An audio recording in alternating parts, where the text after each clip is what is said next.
아는 기자, 아지아 시작합니다. 정치부 이현수 기자 나왔습니다. 이준석 대표 고립작전이 시작이 된 건지 좀 알아보죠. 오늘 물러난 이 박성민 대표 비서실장, 뭐 좀 낯선 시청자분도 계시겠지만 이 자타공인 친윤석열 의원이죠. 네, 박성민 의원은 윤석열 대통령이 정치권에 입문하기 전부터 개인적인 친분을 갖고 있는 것으로 알려져 있습니다. 윤 대통령이 2014년 국정원 댓글 수사 때 좌천돼서 대구 고검에서 근무할 때 울산 중구청장으로 인연을 맺었고 막역한 사이로 알려져 있는데요. 대선 승리 후에 이준석 대표가 박성민 의원에게 비서실장을 해달라 이렇게 요청할 때도 윤 대통령이 지원 사격을 했다고 합니다. 우크라이나는 뭐 수치가 할 만한 뭐 이런 게 좀 안 돼 있을 텐데. 수도는 괜찮고 딴 데는 아직까지 좀. 아니 차를 뭐 20시간씩 탔다고 네. 박성민 의원이 이제 다녀왔다고 전화가 왔길래 네. 어떻게 뭐 우리 대표님 모시고 가서 좀 어디 잠도 제대로 잘 때가 있더라고 그랬더니. 네, 윤 대통령과 직접 통화가 가능하고 윤 대통령과 이 대표의 가교 역할을 해온 만큼 당내에서는 박 의원의 사임을 예사롭지 않게 보는 겁니다. 박 의원이 윤 대통령과 교감 없이 그만뒀겠느냐 이런 이야기도 나옵니다. 자, 그러다 보니까 왜 그만뒀을까가 이제 초미의 관심인데 사퇴 이유가요. 그냥 일신상의 이유예요. 취재해보니까 어떻습니까? 네, 종합을 해보자면 이제 박성민 의원이 대통령실 윤핵관과 이준석 대표 사이에서 압박감도 컸고 고민도 많았다고 하더라고요. 최근 이 대표가 대통령실과 비공개 회동을 놓고 진실 공방도 벌였고 정진석 부의장이나 장제원, 안철수 의원과도 연일 갈등을 빚어왔는데요. 박 의원이 자신이 할 수 있는 역할의 한계를 느꼈을 거란 겁니다.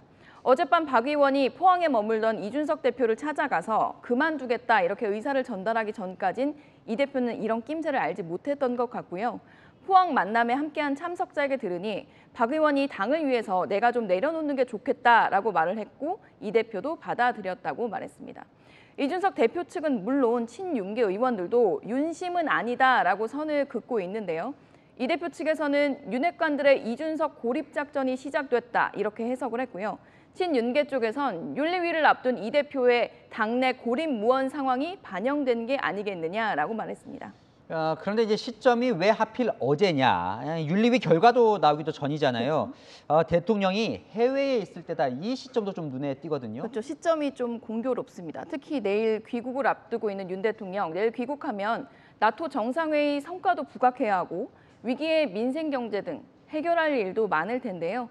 여당 대표가 연일 당내 인사들과 공개적으로 갈등을 빚고 있고 윤리위원회까지 앞두는 상황이 되자 윤 대통령도 이 대표의 선을 그으며 사실상 이 대표도 그만두란 시그널이 아니냐 이런 해석이 나오는 겁니다. 이준석 대표는 그동안 윤심과 윤핵관은 다르다고 강조를 했었는데요.